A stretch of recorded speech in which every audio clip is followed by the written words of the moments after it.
I'm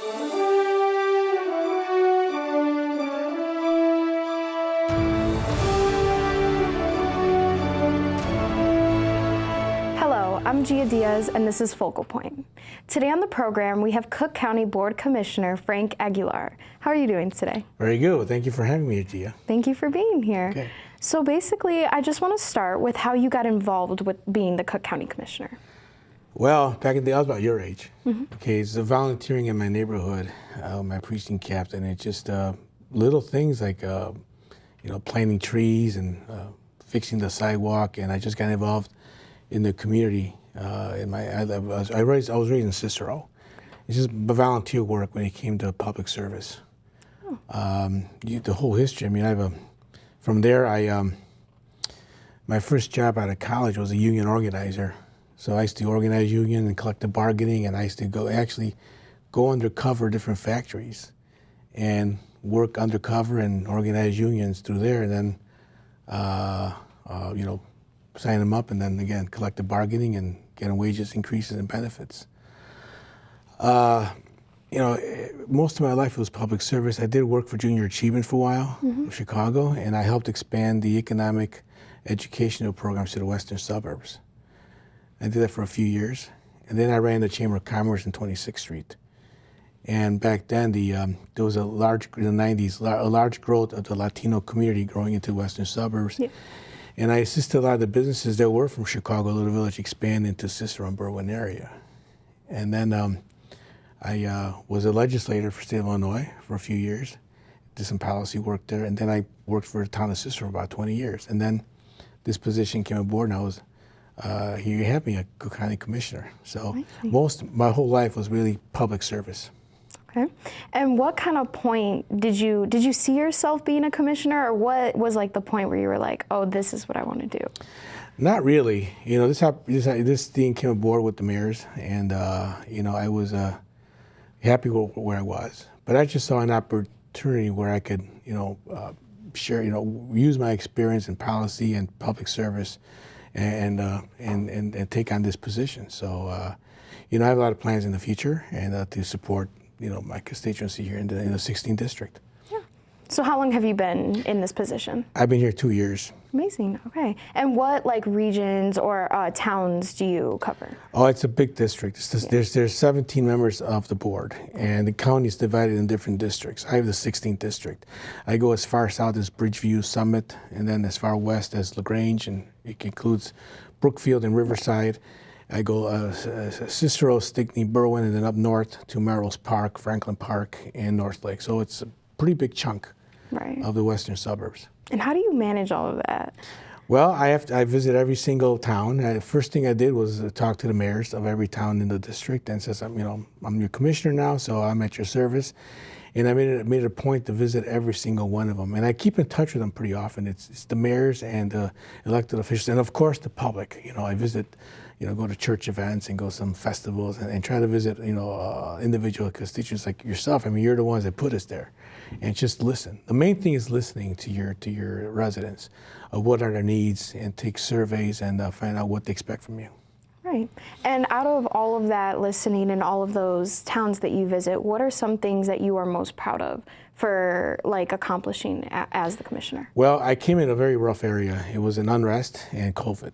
So my main priority, what I did is even when the first thing I did was I put a COVID-19 task force. I'm not a medical doctor nor an expert in viruses, so I put experts on it. I had some people from different hospitals and doctors and nurses, and some people who are knowledgeable in the area, and some elected officials. And I said, you know what, we're in the midst of a pandemic. What can we do? I mean, we haven't had this, in 100 years, so there was no cookbook, or there wasn't a guide on how to deal with this.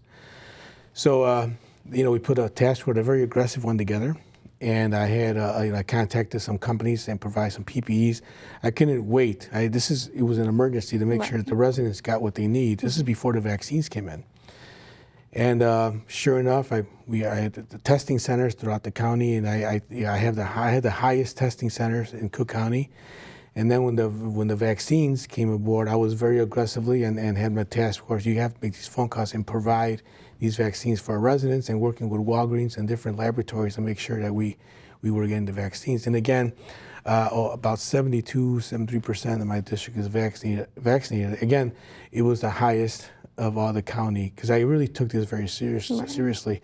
And I got sick along the way, constantly, but I survived it, but thank God. But there's a lot of individuals that unfortunately didn't make it. Yeah. And that was like the main focal point when I first came aboard on this job. The main priority was COVID-19. Yeah, and like COVID was it impacted a lot of people and a lot of schools and everything like that. So what do you think was the hardest part of COVID, and especially coming and getting elected during COVID? Well, besides the sicknesses and the ailments that the people experience, or the shutdown of the businesses. Yeah. And the shutdown, I mean, practically the world shut down, and people were at home.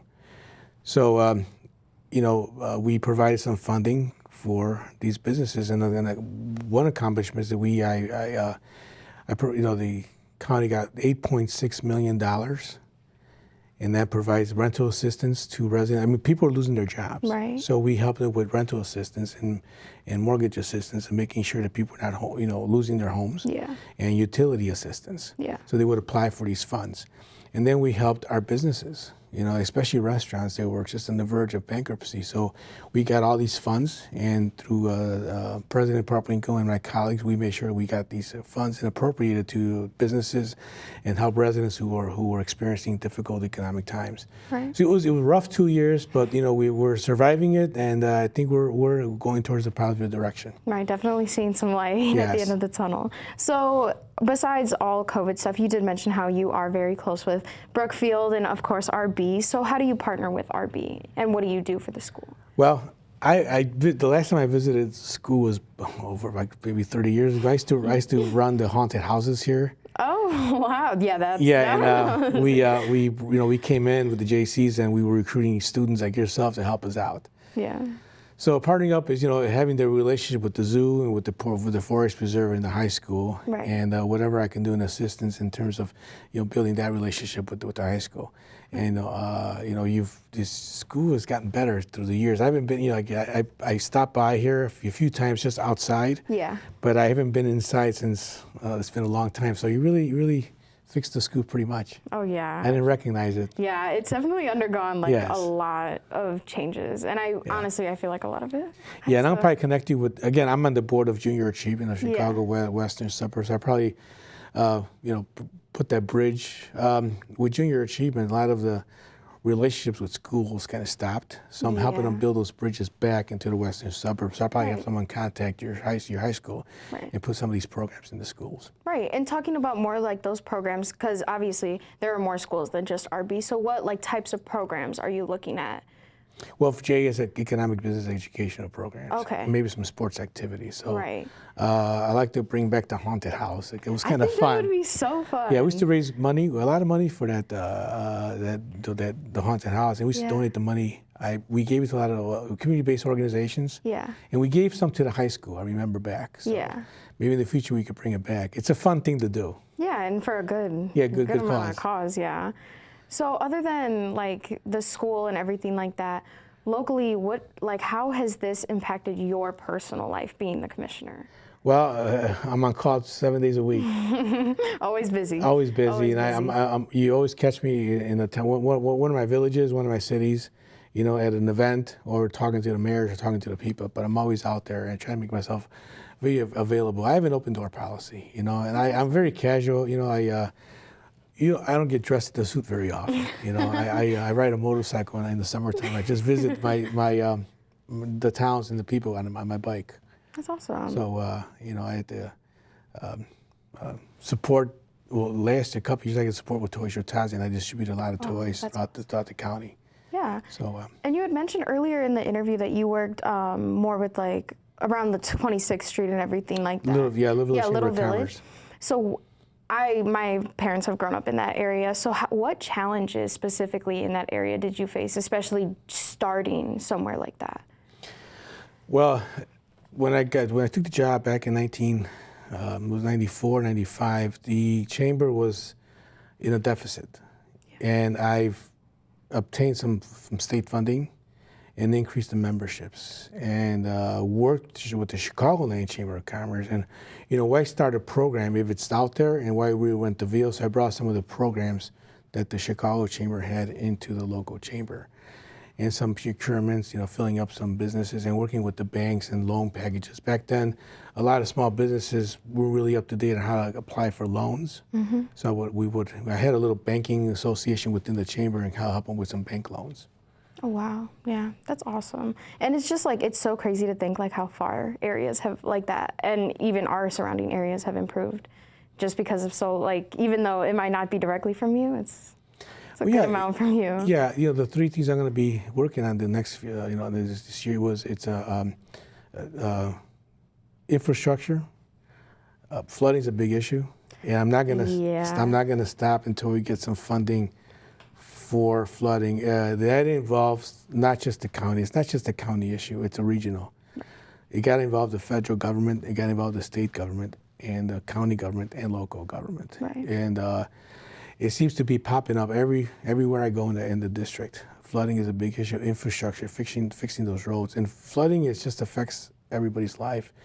There's also a health issue there because you get flooding in your basement and it builds mold and mildew, and it can cause some pulmonary problems in breathing. So right. That's a big issue. Another one I'll be tackling is mental illness. It's another big one. So putting some facilities and helping people deal with mental illness. And mental illness is it just causes all kinds of problems. Yeah. So we have to address those things. And then the other one is economic development, support our local businesses. That's the backbone of every local economy, our local small businesses. And you combine them together in the district, that's a big, viable and very strong economy. You have a strong economy, you have jobs, you have a very healthy community. Right. And those are some of the things that you will be putting in place and working at. So what would you say that us as a community could also do to start, building upon those ideas? Well, spend your money in your community, shop locally. Yeah.